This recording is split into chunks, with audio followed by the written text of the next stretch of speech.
I think one thing is, if we do a daily meditation practice, we begin to see habitual ways in which we think, habitual emotions that come up very often in particular situations. And so we get to know ourselves a little bit better. Yeah. And when we can see these habitual emotions and attitudes, and when we can see what our buttons are, you know, the things that we're really sensitive to, then we can be more attentive to when those buttons get pushed. And before we even go in a situation, you know, where we know they could get pushed, we kind of, you know, have a little talk with ourselves about how we're gonna respond if certain things are said or done. Yeah.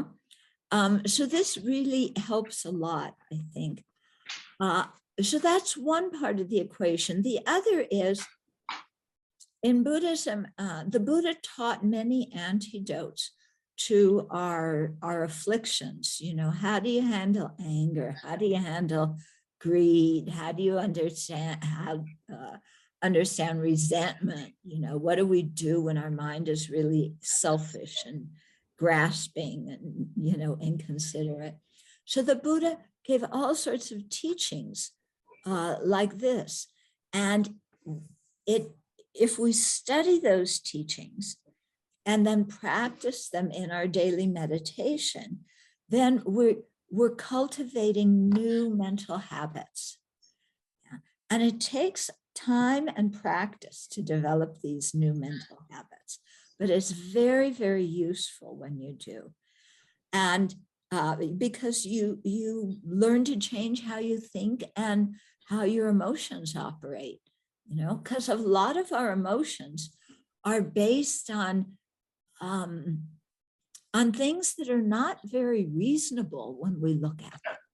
You know, we have very good emotions and positive emotions, but some of our other emotions are based on the idea of I'm the most important person in the world. Yeah. And everybody should do what I want them to do. And I should always get my way. And my opinions are always right. And when we have those kind of assumptions and we approach everything that way, you know, then there's a good chance for conflict to come up. So you know, if we learn the techniques that the Buddha taught for how to calm that self-centeredness, yeah, how to develop compassion for other living beings, then it becomes easier when an afflicted state of mind comes up to shift it, to shift how we're looking at the situation, how we're thinking about it. And by changing our thoughts, that also changes the emotion. Okay, so it's I can't give you a simple answer to that you can apply and it's going to be instantly effective for all aspects of your life.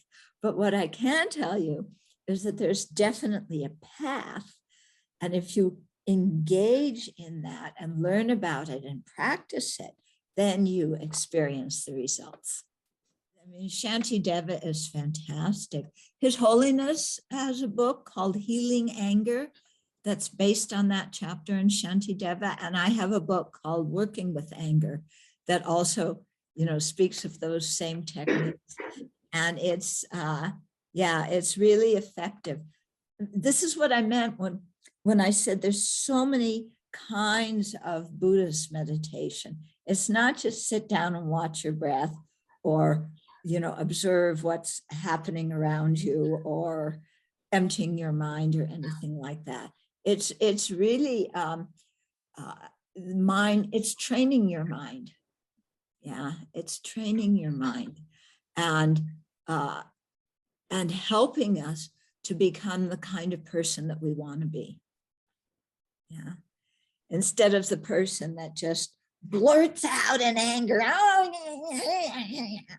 or, withdraws in anger and becomes so cold that you're like an ice cube. Okay.